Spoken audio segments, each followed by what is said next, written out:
የኢትዮጵያ የከፍታ ዘመን አንድ ብሎ ጀምሯል። በአትሌቲክስ ውድድሮች 12 ሜዳሊያዎችን ጥርግርግ አድርጋ ወስዳለች። እንኳን ደስ ያላችሁ፣ እንኳን ደስ አለን። ይህ የድል ዜና ነው። የድል ዜናዎቻችን በአትሌቲክስ ብቻ አልተገደቡም። በብስክሌት ስፖርት ከአፍሪካ ቀዳሚ ሆነን አጠናቀናል። ሌላም ብስራት አለን። በአፍሪካ ወጣቶች የኦሎምፒክ ውድድር ላይ የወርቅ ሜዳሊያ ካስገኙ ስፖርተኞቻችን መካከል የብስክሌት ጋላቢው ማህደር ደስታ በቀጣይ ትልቅ ድል ይጠብቃታል እየተባለ ነው። ምን ይሆን ተሰሙታላችሁ። ሌላም እንጨምርላችሁ።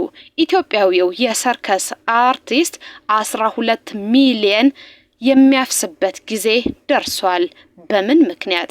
እኚህንና ሌሎች ጉዳዮችን እየነገርናችሁ እንቆያለን። ሁሉ ስፖርቶችንን ላይክ፣ ሼር፣ ሰብስክራይብ እያደረጋችሁ ከኛ ጋር መሆን ትችላላችሁ። ይሄው ወደ መረጃዎቻችን። ኢትዮጵያ በአራተኛው የአፍሪካ ወጣቶች ኦሎምፒክ በአትሌቲክስ ውድድሮች 12 ሜዳሊያዎችን አስመዝግባ የበላይ ሆናለች። በውድድሩ 25 አትሌቶች ተካፍለዋል። ኢትዮጵያን ከወከሉ አትሌቶች መካከል 4 የወርቅ፣ 3 የብርና 5 የነሐስ ሜዳሊያዎች በድንቅ ስፖርተኞቻችን ተመዝግበዋል። ይሄ ብቻም አይደለም፣ 8 የዲፕሎማ ማዕረጎችን ማግኘት ችለናል። 12 ሜዳሊያዎች ከተመዘገቡባቸው ውድድሮች መካከል 12ቱን ያስመዘገቡት ኢትዮጵያውያን መሆናቸው ደግሞ ብዙዎችን ያስገረመ ነው የሚገኘው። ይህንን ድንቅ ብቃትና ውጤት ያስመዘገቡት አትሌቶቻችን ነገ ወደ አዲስ አበባ ይገባሉ ተብሎ ነው የሚጠበቀው። ኢትዮጵያን በወርቅ፣ በብር፣ በነሐስ ሜዳሊያ በዲፕሎማ ማናንበሸበሻት የሚለውን እንንገራችሁ። በ3000 ሜትር ሴቶች አትሌት ኤልሳቤጥ አማረ ለኢትዮጵያ ወርቅ አምጥታለች። በ1500 ሜትር ሴቶች አትሌት ሀና ረጋሳ ቀዳሚዋ ናት። በ800 ሜትር ወንዶች አትሌት መርጋ ኢካ ለኢትዮጵያ ወርቅ አምጥቶላታል። የ5000 ሜትር የእርምጃ ውድድር ላይም ኢትዮጵያ በህይወት አምባው የወርቅ ሜዳሊያ አግኝታለች። የብር ሜዳሊያ ያስመዘገቡትን አትሌቶቻችንን እንተዋወቅ። አትሌት ቢሊሱማ ተሾመ ትባላለች። በ2000 ሜትር የብር ሜዳሊያ ለውድ ሀገሯ ማምጣት ችላለች። አትሌት ኩሪኝ ደስታ በ400 ሜትር የብር ሜዳሊያ አግኝታለች። በወንዶቹ 1500 ሜትር አትሌት ተመስገን አለማየሁ ለኢትዮጵያ ኩራት ሆኗል። የብር ሜዳሊያ አግኝቷል። ውድድራቸውን በሶስተኝነት ያጠናቀቁ ለኢትዮጵያ ድንቅ ታሪክ ያስመዘገቡትን እንንገራችሁ። በወንዶቹ አትሌት ዋሴ ይመር በ2000 ሜትር መሰናክል ድንቅ ብቃት አሳይቶ አሸንፏል። በ2000 ሜትር መሰናክል አብዱ ዋሴ ነው ይሄንን ድል ማምጣት የቻለው። አትሌት ሞቱማ አበራን እንተዋወቀው። በ400 ሜትር የብር ሜዳሊያ ባለቤት ሆኗል። አትሌት ጎይቶም መኮንን በ3000 ሜትር የወንዶቹ አሸናፊ መሆን ችሏል። በመካከለኛ ርቀትና ሪሌ የተመዘገቡ ውጤቶችም ድንቅ ነበሩ። ከሁለተኛው የኢትዮጵያ ኦሎምፒክ ወጣቶች ጨዋታ የተገኙ አትሌቶች ናቸው በዚህ ውድድር ላይ ከፍ አድርገውን ከፍ ያሉት። እንኳን ደስ ያላችሁ፣ እንኳን ደስ አለን ልንል እንወዳለን። ድልን ድል ያነሰዋል። በተለያዩ የዓለም ሀገራት በተደረጉ የሩጫ ውድድሮች የኢትዮጵያ ሰንደቅ ዓላማ ከፍ ብሎ ተውለብልበዋል። የማራቶኑን ድል እናንሳ። ማላጋ ላይ የተካሄደ ውድድር ነው። የወንዶቹን እናስቀድም። ምስጋና አለማየሁ 2 ሰዓት ከ24 ደቂቃ ከ43 ሰከንድ በመግባት ውድድሩን በአንደኝነት አጠናቋል። የሀገሩ ልጅ አለም ሆላና በሶስተኝነት ውድድሩን አጠናቋል። እንኳን ደስ ያላችሁ፣ እንኳን ደስ ያለን። እነዚህ ሯጮቻችን አንድ የኬንያ አትሌት ብቻ ነው መሀከላቸው የከተቱት። ሌሎችም አሸናፊዎች ሆነውበታል። እንኳን ደስ ያላችሁ እንላለን። ድሉ እንደቀጠለ ነው። እንኳን ደስ ያላችሁ መባላችንም እንደቀጠለ ነው። ብስክሌት ላይ ደርሰናል። በብስክሌት ስፖርት ከአፍሪካ ቀዳሚ ሆነናል። በአራተኛው የአፍሪካ ጨዋታዎች ነው ኢትዮጵያ በቡድን ተጨማሪ ሜዳሊያን በማግኘት ከአፍሪካ ቀዳሚ መሆን የቻለችው። በብስክሌት ወንዶች የጎዳና ላይ ውድድር ሰለሞን ለገሰ ሰለሞን ለኢትዮጵያ የብር ሜዳሊያ ማምጣት ችሏል። በአጠቃላይ በብስክሌት ስፖርት ኢትዮጵያ 2 የወርቅ 2 የብርና 1 የነሐስ ሜዳሊያ በማግኘት ነው ውድድሯን ማጠናቀቅ የቻለችው። ይሄ አስደናቂ ድል ሆኗል። አሁን እስቲ ወደ ሜክሲኮ እናምራ።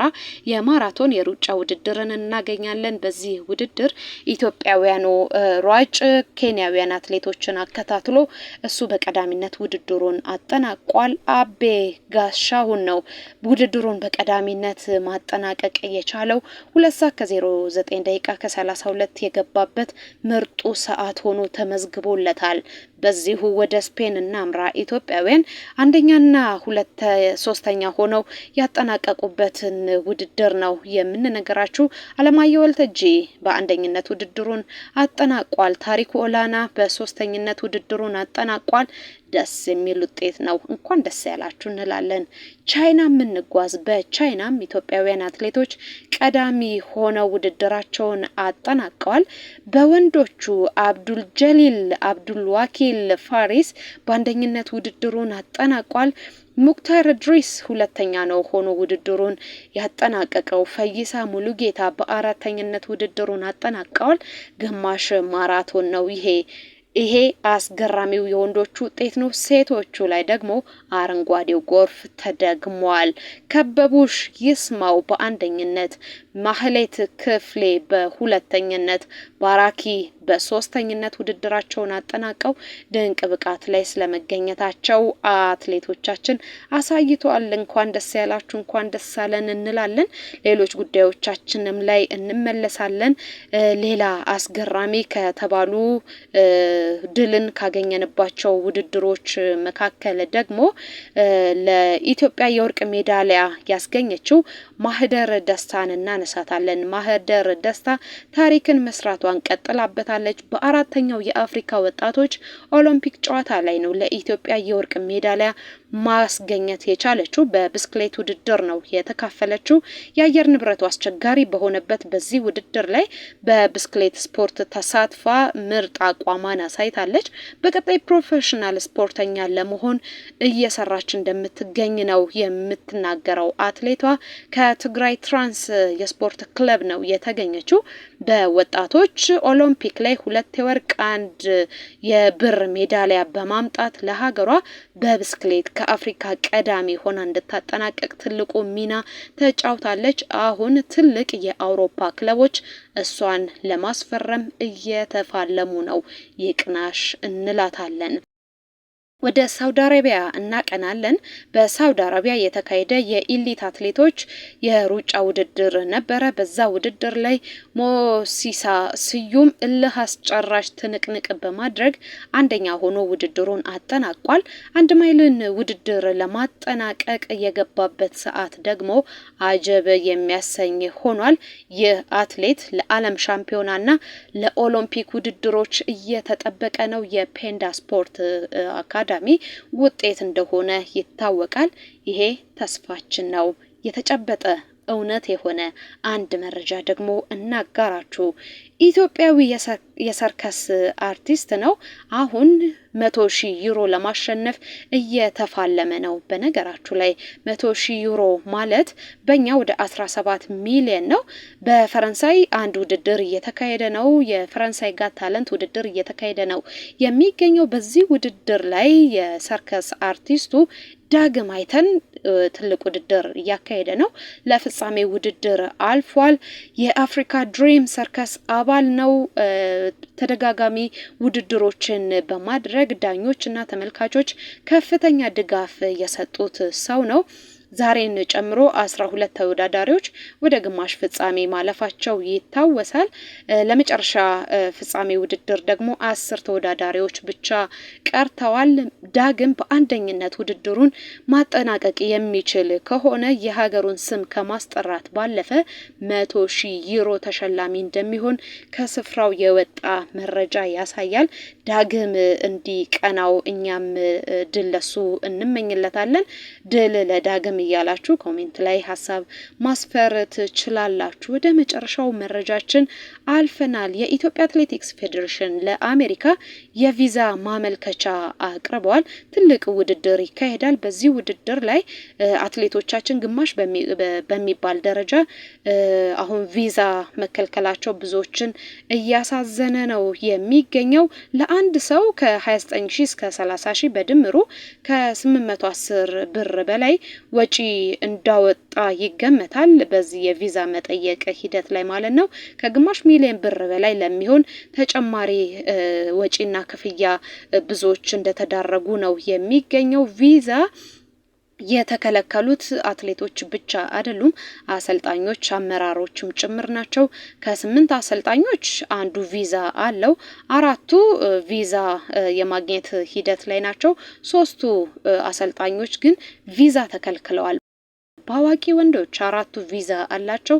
አንደኛው የቪዛ የማግኘት እድል ይኖረዋል ተብሏል። 2ቱ ግን ሙሉ በሙሉ ተከልክለዋል። በአዋቂ ሴቶች 5ቱ ተፈቅዶላቸዋል። አንዷ ገና ሂደት ላይ ነች። አንዷ ደግሞ በጭራሽ አይሰጥሽም ተብላለች። በወጣቶች ወንዶች አንደኛው ቪዛ አግኝተዋል። 4ቱ መከልከላቸው ብዙዎችን አስገርመዋል። በወጣቶች ሴቶች አንድ አትሌት ብቻ ነች ቪዛ ማግኘት ያለችው። 4ቱ ቪዛ ተከልክለዋል። አንዷ ገና ተስፋ ያለው ነገር ነው እየተባለ ነው። ሪሌይ ላይ አንዷ ቪዛ ተሰጥቷታል።